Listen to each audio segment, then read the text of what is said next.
kaparokya, kahapon ay ibinahagi natin ang TV ratings na lumabas nitong nagdaang Friday, August 16, at ngayon naman po ay ibabahagi natin ang TV ratings na inilabas ng AGB Nutam Nielsen Philippines para naman po sa araw ng Sabado, August 17. Pero bago natin pag-usapan yan mga kaparokya, ay humihiling ako na pakisubscribe ang aking YouTube channel. Pakiclick ang bell icon para una kayong ma-notify sa mga bagong video na ilalabas ko. At pakidamay nyo na din na i-follow ang aking Facebook page na Mega TV at ang aking TikTok account na Kaparokya TV. Maraming salamat mga kaparokya. Mga kaparokya, nitong nagdaang araw ay nakakuha ng pinakamababang TV ratings. Ang longest running noontime show ng ABS-CBN na 8 Showtime. At ito po ay 6.6%. Yun nga mga parokya, ito na po ang pinakamababang TV ratings na nakuha ng It's Showtime mula nang lumipat sila sa main TV network ng kapuso na GMA Network. So quick recap po tayo para po sa araw ng Biyernes, August 16.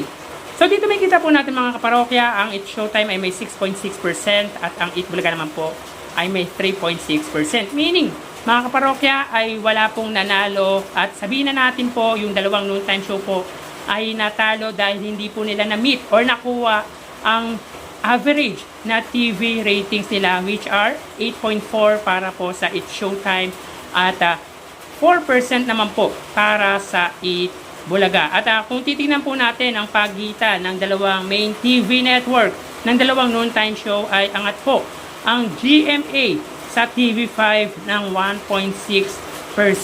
So yun nga mga kaparokya, sa lawak at lakas ng signal ng GMA Network ay tanging 1% lang po ang inilalamang nito sa TV network na pagmamayari ni business tycoon Manny V.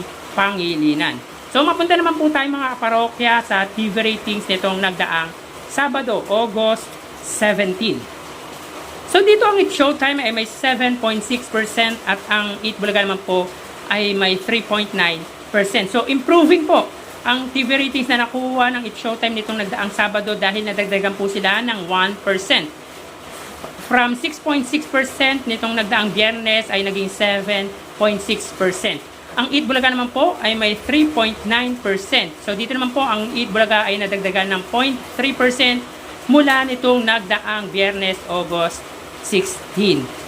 So mga kaparokya, positive man ang naging feedback ng dalawang noontime show para sa araw ng Sabado ay talo pa rin po or wala, masasabi po natin na hindi po nanalo ang dalawang noontime show sapagkat hindi po nila na-meet ang kanilang TV ratings average na 8.4 at 4%. So dito ang GMA ay may 5%, ang GTV ay may 1.2%, ang A to Z ay may 1%, ang Kapamilya Channel ay may 0.4% at ang All TV ay may 0%. Sa panig naman po ng Eat Bulaga, ang TV5 ay may 3.6% at ang RPTV ay may 0.3%.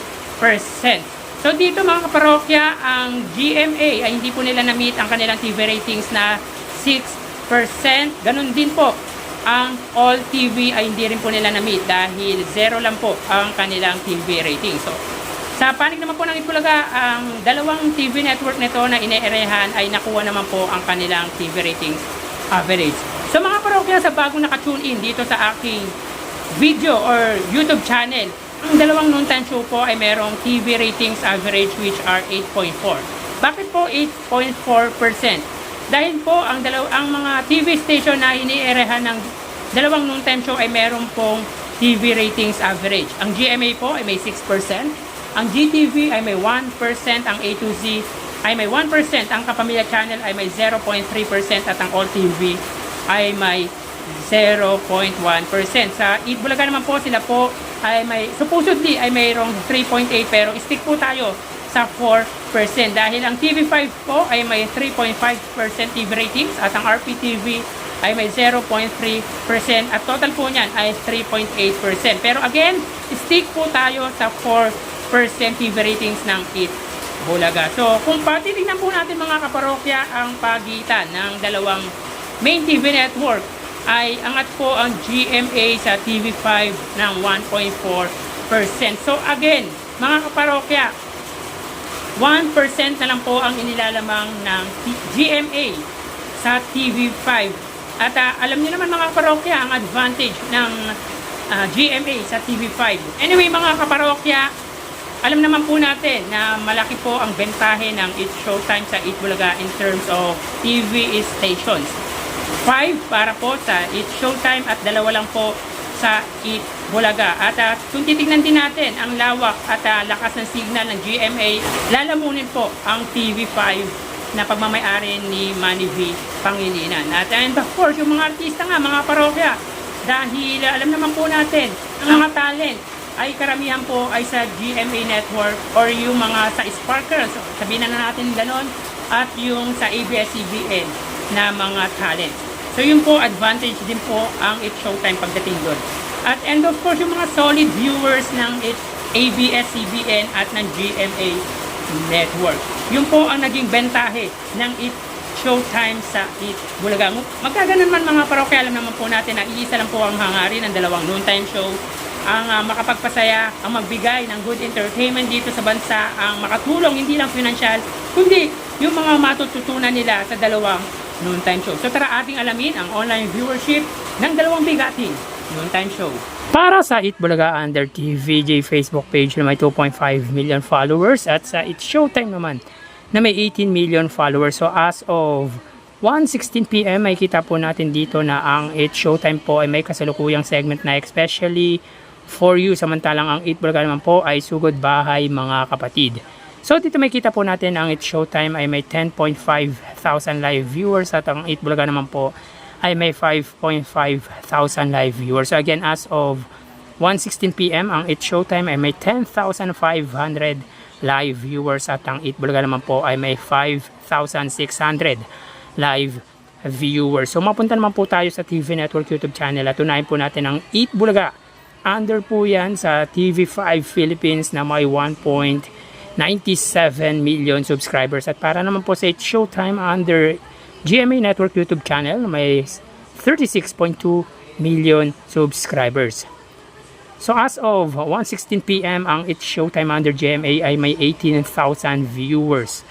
Ang Eat Bulaga naman po under TV5 Philippines ay may 29,000 live viewers. So again, as of 1:17 PM ang It's Showtime under GMA ay may 18,000 viewers at ang Eat Bulaga under TV5 naman ay may 29,000 live viewers. So mapunta naman po tayo sa main YouTube channel ng dalawang noontime show at para po sa It's Showtime under ABS-CBN It's Showtime na may kasalukuyang subscribers na 2.34 million. At para naman po sa Eat Bulaga, under po yan sa Eat Bulaga TVJ YouTube channel na may 1.08 million subscribers. So as of 1:17 PM ang It's Showtime, sila po ay may 85,000 viewers. Ang Eat Bulaga naman po, sila po ay may 92,000 live viewers. So again, as of 1:18 PM ang It's Showtime, sila po ay may 86,000 viewers at ang Eat Bulaga naman po ay may 92,000 live viewers. So bali ang total na nakuha ng dalawang noontime show ay, mga kaparokya, bago natin bigay ang total live viewership ng dalawang noontime show ay umiling ako na pakisubscribe ang aking YouTube channel. Pakiclick ang bell icon para una kayong ma-notify sa mga bagong video na ilalabas ko. At pakidamay nyo na din na i-follow ang aking Facebook page na Mega TV at ang aking TikTok account na Kaparokya TV. Maraming salamat. So bali, ang total na nakuha ng It's Showtime ay 114,000 viewers. 10,000 para sa kanilang Facebook Live, 18,000 para sa kanilang TV Network YouTube channel at 86,000 para sa kanilang main YouTube channel. At para naman po sa Eat Bulaga, sila po ay may 126,000 live viewers.